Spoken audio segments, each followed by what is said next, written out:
මහා විහාර දානශාලාව. මෙය අනුරාධපුරයේ ලෝමා ප්‍රාසාදය අසල පිහිටා තිබෙනවා. ඉතින් මේ දෙවන පෑතිස් රජුගේ කාලය කියන්නේ ක්‍රිස්තු පූර්ව 3 වන සියවසට තමයි ආයත් වෙන්නේ.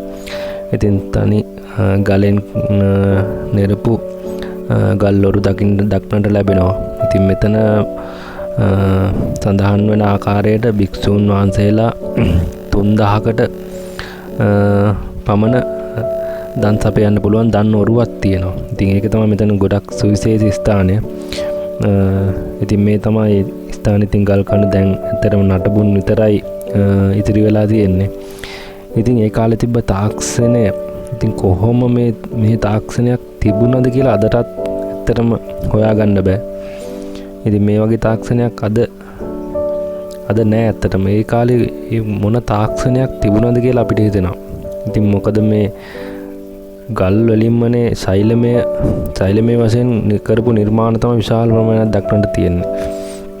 ඉතින් මේ මහා විහාර දානශාලාව ගත්තොත් ඉතින් භික්ෂුන් වහන්සේලා 3000කට එකවර දන් සපයන්න පුළුවන් දිග දන් ඔරුවක් තියෙනවා.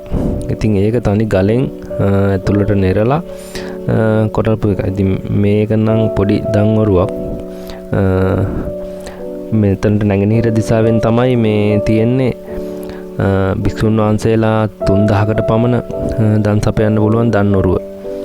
ඉතින් දෙවන පෑතිස් රජතුමාගේ කාලේ තමයි මේ ඉදිරි කරලා තියෙන්නේ. ඊට පසු කාලීනව වසබ රජුගේ සමයේ මෙය ප්‍රතිසංස්කරණය කරලා තියෙනවා නැවත. ඉතින් ඒ තාක්ෂණය ගත්තොත් නම් ඒ තාක්ෂණය අදටත් හිතාගන්න අමාරු මාරම තාක්ෂණයක්.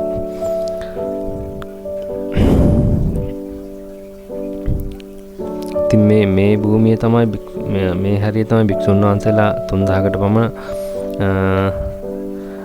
දන් ගන්න පුළුවන් ස්ථානය. ඉතින් තනි ගල් වලින් තමයි නිර්මාණය කරලා තියෙන්නේ. ඉතින් අදට නටබුන් තමා අපිට දක්නට ලැබෙන්නේ.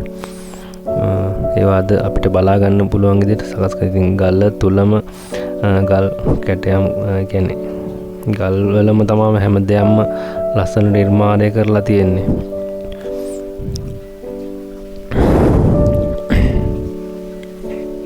ඉතින් මේ තැන වතුර ගලාගෙන යන වතුර බැස්මකට ඉදි කරපු තැනක් විදිහට තමයි පෙනී යන්නේ. ඉතින් වතුර බැහැලා යන්න පුළුවන් විදිහට එතන සකස් කරලා තියෙන ඔය දැන් බලමු අපි මේ භික්ෂුන් වහන්සේලා 3000කට පමණ දන් සපයන්න පුළුවන් දන් ඔරුව. ඉතින් මේ තමයි දන් ඔරුව.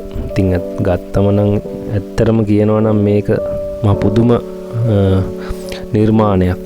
ඉතින් තනි ගලෙන් ශෛලමය ගලෙන් තමයි මේ නිර්මාණය කරලා තියෙන්නේ. මේ හැඩය ඒකේ පාදම නිර්මාණය කරලා තියෙන විදිය ඉතින් කොහොම මේ දේවල් කරාද කියන එක අදටත් මහ පුදුමයක්.